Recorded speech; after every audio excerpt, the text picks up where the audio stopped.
So we thought this might be a nice opportunity to list some of the factors or aspects or places in Cardiff that we have been missing, as I've been saying.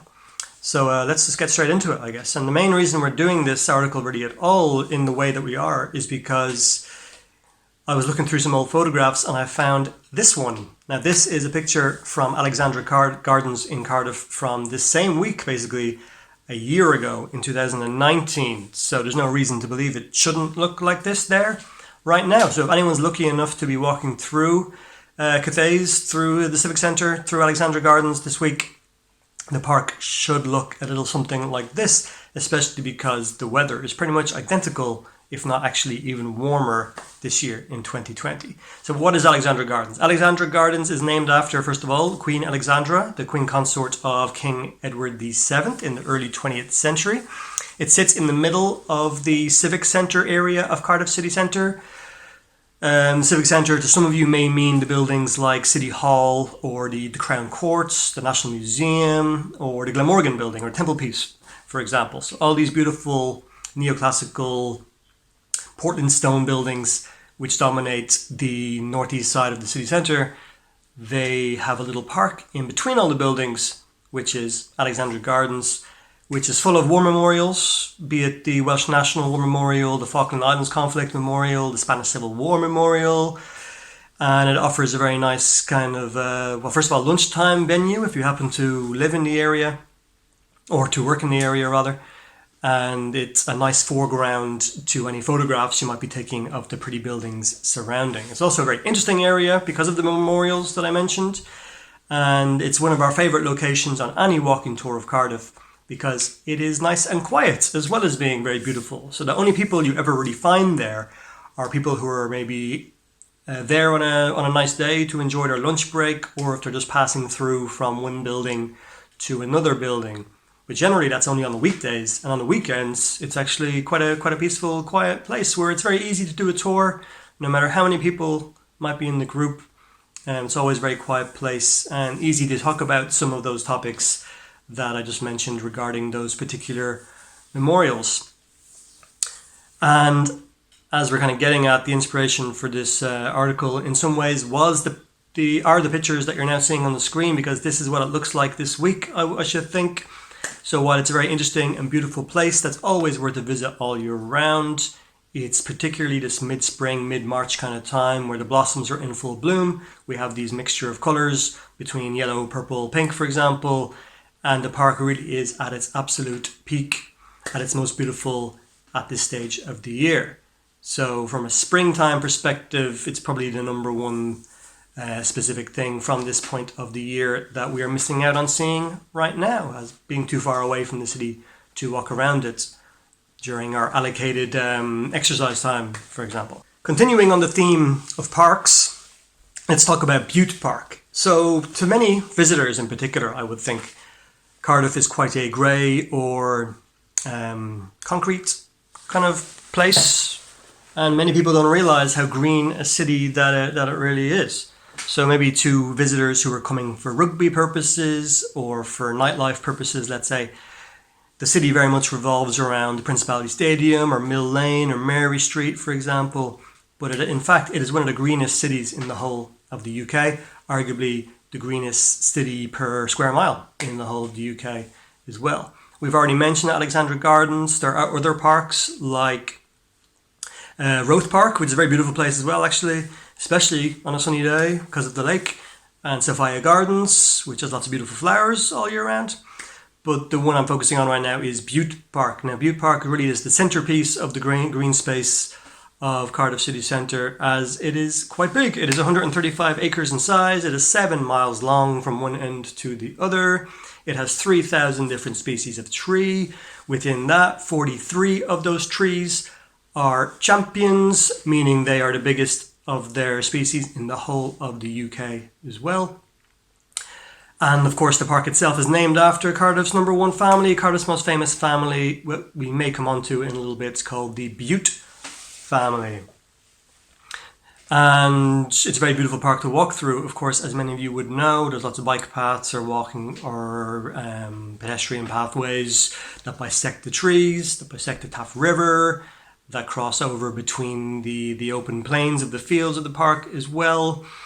So no, I always think that no visit to Cardiff is complete without a walk through Bute Park, and it's really the combo, let's say, of Bute Park and Alexandra Gardens or the Civic Centre in general that really kind of add something a little bit extra to any walking tour of the city, because people can walk around the centre themselves or Cardiff Bay themselves, but a lot of people don't realise that Bute Park is there, or even especially that Alexandra Gardens is there.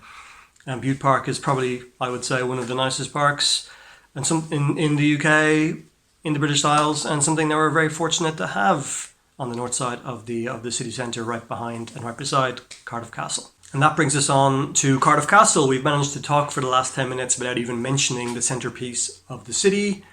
Arguably, there wouldn't even be a city in Cardiff at all today if it wasn't for the presence of the Roman fort originally from 2,000 years ago into what we think of course, as Cardiff Castle today, which is more of a Victorian Gothic revival masterpiece rather than a Roman fort, of course. Anyway, it's the view from the top that we're talking about at the moment, because it's quite a spectacular view, as you'll soon see if you haven't already on your screen.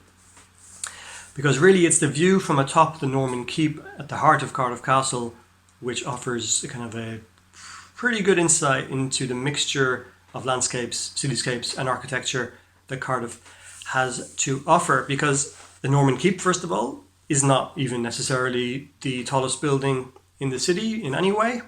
And of course Cardiff skyline is nothing spectacular or special in the grand scheme of the world, many people would think as well. But like I mentioned, it does offer a pretty good insight into the kind of city that it is. Because of course on the south side, you can see the foreground of Cardiff Castle and its Victorian buildings itself.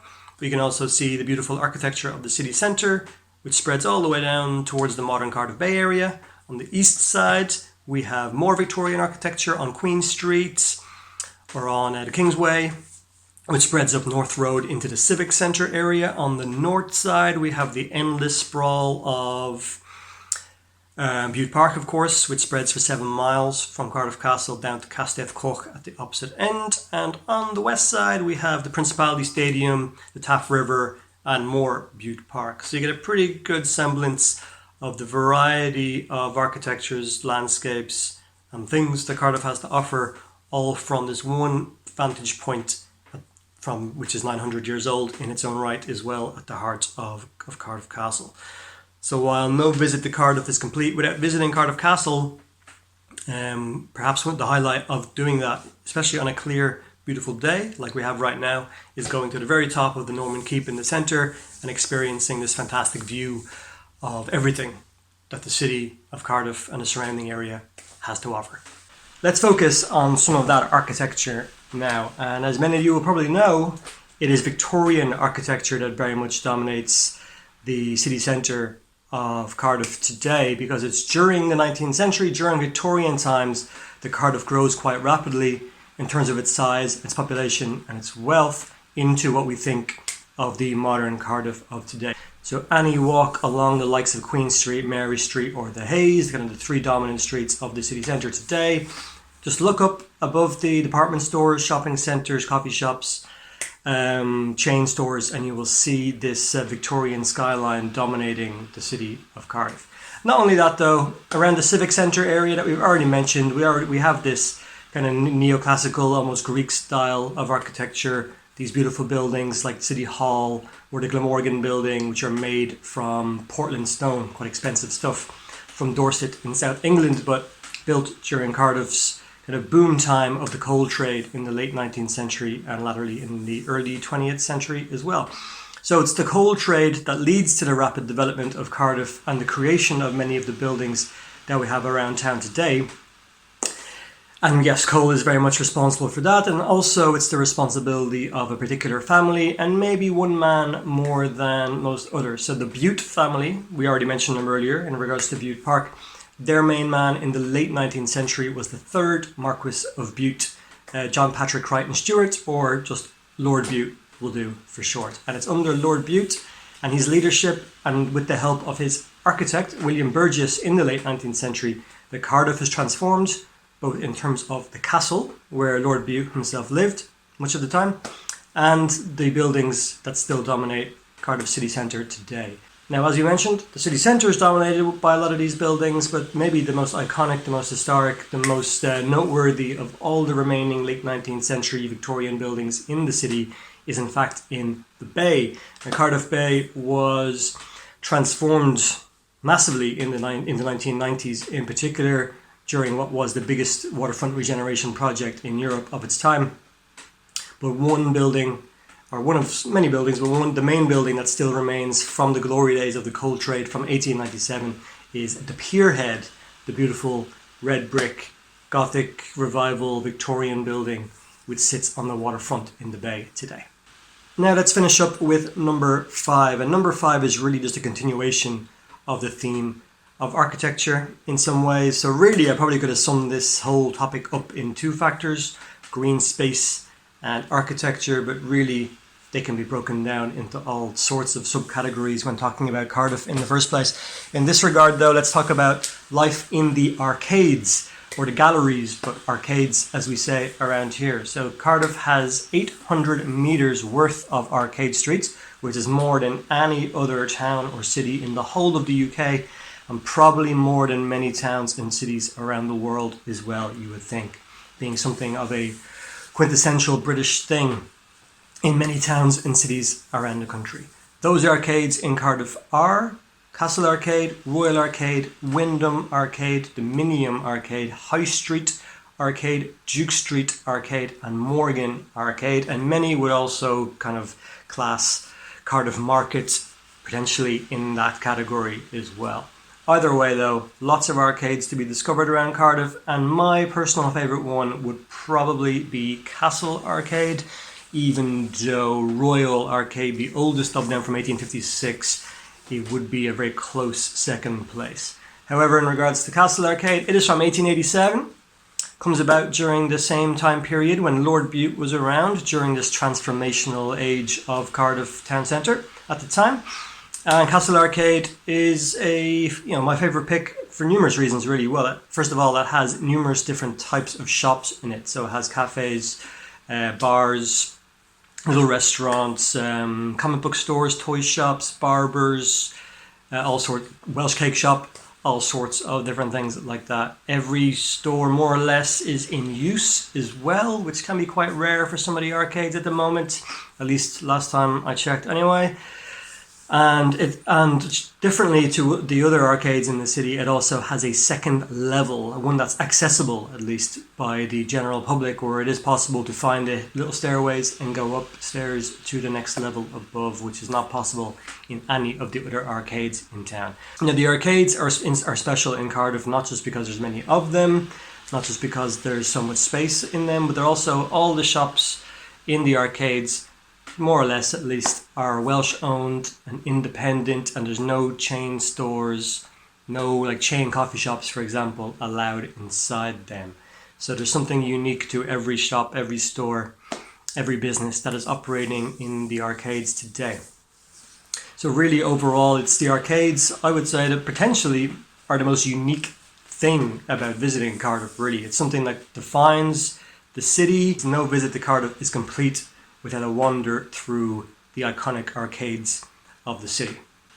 And there you have it guys, that's just 5 different aspects really, 5 different places, things, people, locations, like I said, aspects of Cardiff life, of giving tours in Cardiff, of springtime in Cardiff, 5 different things to focus on. Just little things that I'm thinking about, that I miss talking about, that we at Fogo's Free Tours are interested or are looking forward to getting back to. Regards to tours themselves, like I said, tours are on hold for the time being, but they'll be back up and running across Cardiff, Cardiff Bay, Swansea, elsewhere perhaps as well, as soon as is possible. And you can find out more information about all of that by visiting fogosfreetours.com or following us on Facebook, Twitter, Instagram at Fogo's Free Tours, Fogos Free Tours, nice and simple. Thanks for watching everybody, and look out for more content in the near future. Thank you.